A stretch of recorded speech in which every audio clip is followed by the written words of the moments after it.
안녕하세요. 책방하는 목사 이현욱입니다. 지난 시간에 나눔 중심의 예배 사례로 의예나무 교회 예배를 소개해 드렸는데요. 이게 뭐 예배냐, 그냥 묵상 나눔이지 이렇게 생각하는 분들도 계실 것 같습니다. 음식으로 비유하면 간이 약해서 별로 맛이 나지 않는 그런 거라고나 해야 할까요? 하지만 간맛이 아니라 음식 재료 본연의 맛을 느끼기 시작하면 간으로 맛을 낸 그런 음식 별로 먹고 싶지 않게 될 거라고 봅니다. 그리고 나눔 중심의 이런 예배가 사실은 생소한 게 아닙니다. 초기 교회가 처음부터 드렸던 예배 형태가 바로 이런 나눔 중심의 예배였죠. 사도행전 3장, 4장을 보면 그걸 알 수 있습니다. 거기 보면 일상에서 개인적으로 드리는 예배와 그리고 나눔 중심의 공동체 예배가 어떻게 유기적으로 잘 연결되는지가 잘 나와 있습니다. 잠깐 한번 살펴보면요. 어느 날 베드로와 요한 두 분의 사도가 성전으로 들어가는 길에 태어나면서부터 다리에 장애가 있던 한 거린의 다리를 고쳐주게 되는데요. 엄청난 기적이 일어난 거죠. 그 바람에 사람들이 우르르 몰려와서는 한바탕 난리가 났습니다. 두 사람을 에워싸고 자초지종을 묻고 경외심으로 또 두 사도를 우러러보고 탄성을 지르고 등등 말이죠. 이때 사람들의 주목을 받게 된 베드로가 좀 불편하고 부담스러운 그런 마음으로 소리 높여서 한마디 했습니다.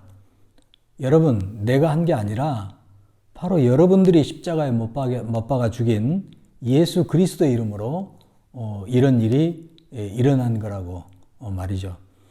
그러니까 지금이라도 회개하고 예수 그리스도를 믿으라고 그렇게 외쳤던 겁니다. 뭐 얼마나 기대를 했겠습니까마는 그때 거기 몰려든 사람 중에 뭐 5천 명이나 되는 사람들이 회개하고 예수님을 믿기로 했다고 그러니까 뭐 대략적인 숫자가 그랬다는 거겠지만요. 이 사건이 일으킨 파장이 얼마나 대단했던지 예수님을 십자가에 넘겨둔 그 종교인들이 이 소식을 듣고는 긴장하지 않을 수가 없었습니다. 그래서 이 사람을 보내가지고 두 사도를 붙잡아서는 아주 무섭게 신문을 했죠. 거기에 대제사장들 비롯해서 뭐 서기관, 바리새인들 뭐 아무튼 내노라 하는 종교인들 다 거기 모여서 그 앞에다 세워놓고 신문을 했다고 하니까 분위기가 얼마나 험악했겠습니까? 그런데 얼마 전까지만 해도 겉보들이었던 이 두 사도가 이번에는 아주 담대하게 자기들을 신문하는 그 종교인들에게 예수님이 그리스도이심을 아주 기탄 없이 증언하게 되었습니다. 이 두 사도의 기가 막힌 변론에 할 말을 잃은 이 종교인들은 뭐 어디 트집을 잡을 수가 없었어요.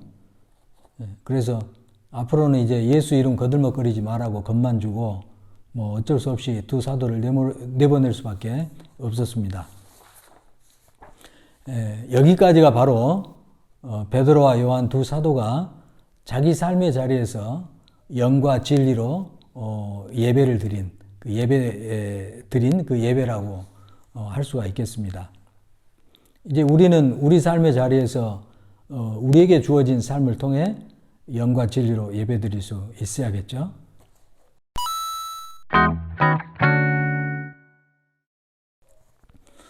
그리고 이제 자기 삶의 자리에서 영과 진리로 이렇게 예배를 드린 두 사도가 어떻게 그 예배를 공동체 예배로 이어가는지를 한번 보겠습니다. 공회에서 풀려난 두 사도는 곧바로 공동체로 돌아왔습니다. 돌아와서는 동료들과 함께 모여서 그간에 일어났던 일들을 나누면서요. 이루 말할 수 없는 기쁨을 나누면서 하나님을 노래하고 또 서로 세워주고 격려하고 위로하고 하면서 마음을 다 같이 하나로 모아 간절히 하나님께 기도를 했다고 성경에는 기록되어 있습니다. 바로 사도행전 4장 24절에서 30절에 이야기가 잘 나와 있는데요. 이게 바로 나눔 중심의 공동체 예배의 원형인 셈입니다. 그리고 이렇게 예배를 드리니까 사람들이 모여있던 모여서 예배드렸던 그곳에 이제 진동이 막 일어나기 시작했고요. 또 모였던 사람들은 모두 성령으로 충만해서 죽으면 죽으리라 하고 하나님의 말씀을 담대하게 전했다고 합니다. 뿐만 아니고요. 모두 한마음 한뜻이 돼서 물건을 나누고 재산을 공유하고 그래서 그 공동체 안에 가난한 사람이 한 사람도 없었다고 성경에 기록되어 있잖아요. 그러니까 보이지 않던 말로만 듣던 그 천국이 이 제자들의 공동체의 현실의 삶 속에 그대로 벌어지는 드러나는 놀라운 일이 벌어졌던 거죠. 이 결과가 어떻게 해서 나오게 되었습니까? 자기 삶의 자리에서 개인적으로 영과 진리로 드렸던 그 예배를 가지고 공동체로 와서 그것을 나누고 서로 기뻐하고 마음을 하나로 모아서 찬양하고 예배하고 기도하고 그러던 중에 성령의 충만한 임재가 있어서 더욱더 담대하게 믿음을 가지고 또 그 믿음을 이 일상생활 속에서 드러내고 또 사용하고 활용하고 이렇게 해서 하다 보니까 이런 결과가 빚어진 거라는 거죠. 예배가 이렇게 드려지고 또 예배 결과가 이렇게 체험이 되면 사실 이래야 된다, 저래야 된다, 이렇게 하면 안 된다, 저렇게 하면 안 된다, 이런 말들 할 필요가 없겠죠. 모두가 다 자발적으로 움직이는데요. 그런데 지금의 한국교회 현실을 보면 어떻습니까? 많은 사람들이 계속해서 교회를 떠나고 있고요. 특히 젊은 세대가 교회를 가지를 않습니다. 믿음이 없어서 그런 게 아니고요. 이게 답답한 거죠. 교회 가서 예배 드리는 것이 고리타분하고 또 권위주의적이고 안 맞는 겁니다.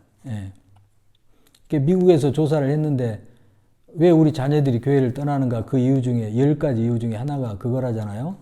우리 자녀들이 진리를 찾아서 교회를 떠난다. 이런 답이 있었다는 겁니다. 의미심장한 그런 설문인데요. 교회에 머물러 있는 분들도 매 한 가지인 것 같아요. 의무적으로 참석하는 그런 감동 없는 종교 행사에 답답해하는 분들이 많지 않습니까? 그러니까 이제 이 일방적인 설교 중심의 이런 예배 틀을 벗고 모두가 주체적으로 참여해서 하나님과 교감하고 또 서로 나누면서 서로의 믿음과 덕을 세울 수 있는 그런 예배로 전환해야 할 때라고 봅니다. 예배라는 형식에 자꾸 간을 내려고 애쓰지 말고 예배다운 예배를 드리는데 마음과 힘을 기울여야 할 때가 온 거죠. 각자의 삶의 자리에서 성령님과 함께 살면서 사랑과 정의를 실천하고 이게 없으면 예배 자체가 성립이 되질 않으니까요. 그리고 그렇게 산 삶의 결과들을 가지고 모여서 바로 그걸 나누는 거죠. 서로 나누고 위로도 하고 격려도 하고 기쁨도 나누고 희망도 나누고 그러면서 하나님을 찬양하고 기도하고 그러는 예배를 회복해야 할 때라고 봅니다. 만약 설교가 필요하면 물론 설교가 필요할 때도 당연히 있겠죠. 그럴 때는 사도 바울의 서신서에서도 볼 수 있듯이 차라리 설교가 필요하면 따로 강론 시간을 만들어서 모이는 게 좋다고 생각합니다. 그리고 이렇게 하려면 교회 구조와 조직에도 많은 변화가 있어야겠죠. 세수를 다보려면 역시 새 부대가 준비되어야 하지 않겠습니까? 오늘은 여기까지 하기로 하고요. 다음 시간에 또 뵙겠습니다. 고맙습니다.